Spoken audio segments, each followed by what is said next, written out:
We're here with Zab Super Judah, former undisputed world champion, former king of 147. How you feeling, champ? I'm feeling good, champ, man. Just enjoying the festivities of this grand weekend.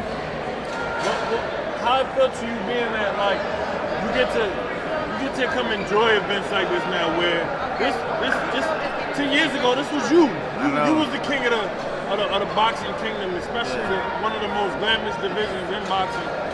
How it feel coming full circle now? You get to sit back and watch. Yeah, it feels very, very good, because for my career, this is the part of our career we don't get to do. We don't get to hang out the days before with everybody else in the lobby and see who's coming and all that, the grand arrivals and all that. We don't get to see that. We always somewhere preparing for the fight, resting, and getting ready for the fight. To have this part is very good. But I'm looking forward to watching the fight with Terence Crawford.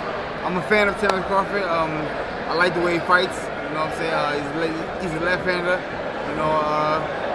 He gets to the point. He gets to the meat and potatoes. You have a prediction for the fight? What's your prediction? Yeah, I think that Terence Crawford snatches the soul out of Madrimov. You know what I'm saying? Match it off. You know what I mean? Stoppage. Can you give us an update on your godson, Devin Haney? Yeah, Haney. Give us an update. There is no update.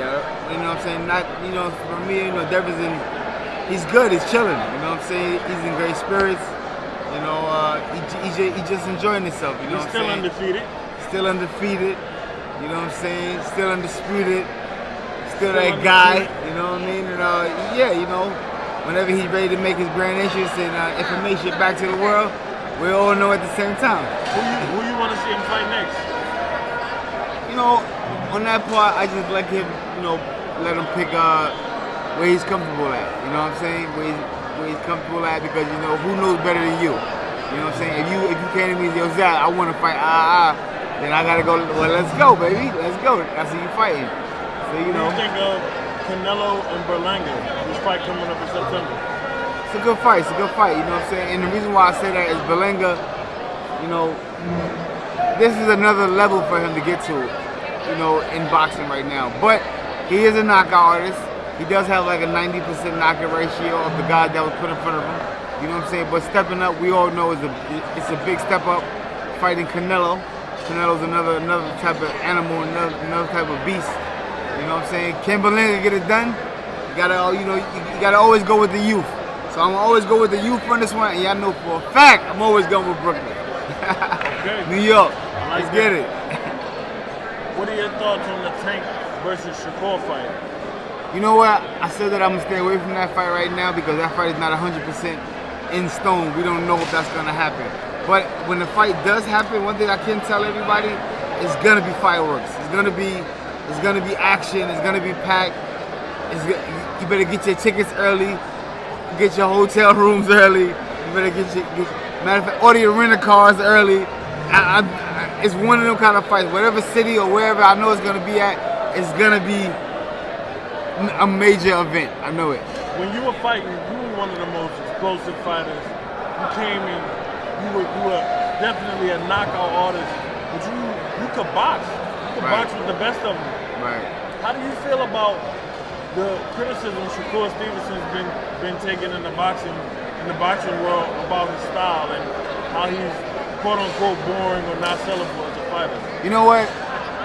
To me, that doesn't really mean anything big. I grew up with Pernell Whitaker. I remember Pernell Whitaker winning fights and they booing him. They booed him, said he was boring, he didn't do enough, but he did everything right. You know what I'm saying? Shakur Stevenson right now, I feel like he does everything right. So sometimes when he does everything right and you stick to the rules and the fundamentals of boxing, hit and not be hit, that's what people that's used to seeing knockouts and people that used to seeing barbaric things, you know what I'm saying? They're gonna look forward to seeing a knockout happen. And when knockout doesn't happen, then they're disappointed. You know what I'm saying? So at this point, you're pleasing people. But if you're pleasing boxing fans that love the sweet science of boxing, they understand that and respect it. Okay, last question. If Turk Al-Sheikh was around in your day doing what he's doing now, what fights do you think, if you could pick two fights what fights would you have tried to make happen for yourself? Whereas like these fights that basically, if you missed out on 2 fights, what 2 fights at any point in your career would you have wanted to get that you wasn't able to get because of the money issue?